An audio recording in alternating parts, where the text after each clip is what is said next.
Okay, let's try problem 4. Natsuki starts with a 3x3 grid of square cupcakes. At each second, she randomly chooses a cupcake which shares a side with exactly 3 other cupcakes and consumes it. When no such cupcake exists, she throws the remaining cupcakes away. What is the expected number of cupcakes Natsuki throws away? So this is a process problem, and whenever we encounter such a problem, we always want to kind of run through the process to get an idea of what's actually happening in the problem. So Natsuki would start with this 3x3 grid of square cupcakes. And which ones could she remove in the beginning? Well, on her first turn, on her first turn, she could remove any of these 4 cupcakes, which have exactly 3 other neighbors. And what's nice about this is everything is symmetric, so it actually doesn't matter which cupcake she eats first. So let's say, just for simplicity, that she removes the one on the top. So the grid would look kind of like this, and we notice that the top middle cupcake is now missing from the grid. So which ones could she eat right now on her second turn? She could now eat these 4 with the square inside. And although there is still some symmetry now, things start to get a little complicated. So with probability 1/4, she eats the one in she eats the cupcake in the middle of the grid. So the grid now looks something like this.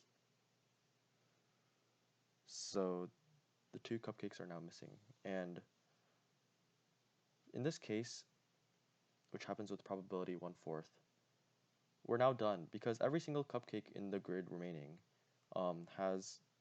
does not have exactly 3 other neighbors. So so we throw away the 7 remaining cupcakes, and this contributes 7 times 1/4 to the expected number of cupcakes Natsuki throws away. Okay. Now, what if she removes the bottom middle cupcake? And actually, as a convention, we call the columns 1, 2, 3, and we also call the rows 1, 2, and 3. So it's easier to talk about individual individual cupcakes. So what if she removes the cupcake in row 1, column 2, which happens with probability 1/4, of course. Well, then the grid will look like this.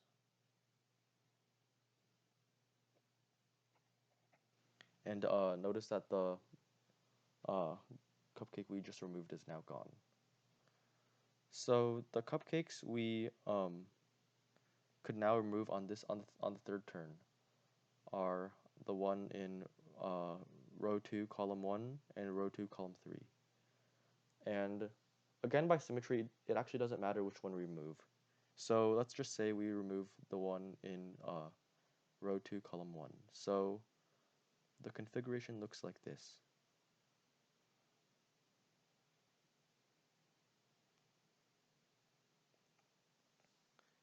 Okay, which cupcake could we remove now? Well, there's only one, right? The one in row 2, column 3. And we remove that because that's the only thing we can do. And we end up with this configuration of 5 cupcakes where none of them share any sides with each other. So we're forced to throw these all away. And this, therefore, this contributes 5 times 1/4 to the expected number of cupcakes she throws away. Okay, what's our final case? Well, she could choose to throw away the cupcake in row 2, column 1, or row 2, column 3 on her second turn. And again, this doesn't matter which one she throws away because of symmetry. So let's just say she throws away the one on row 2, column 1. So The grid now looks like this.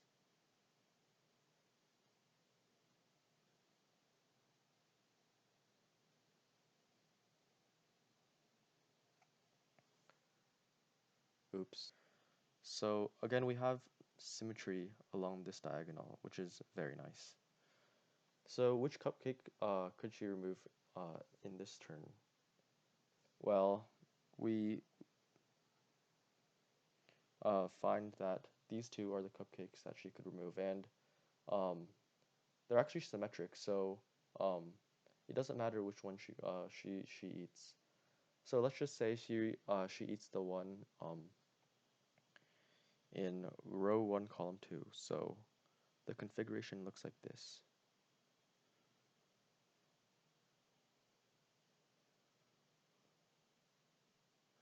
And now this is obviously the only cupcake that she can eat, so she eats it. And we are back to our 5 cupcake arrangement where no cupcake shares a side with any other cupcake. So, um, since this case happens with probability 1/2, uh, it contributes 5 times 1/2 to the expected number. So our final answer is 7 times 1/4 plus 5 times 1/4 plus 5 times 1/2, and that is equal to 11/2, which is our answer.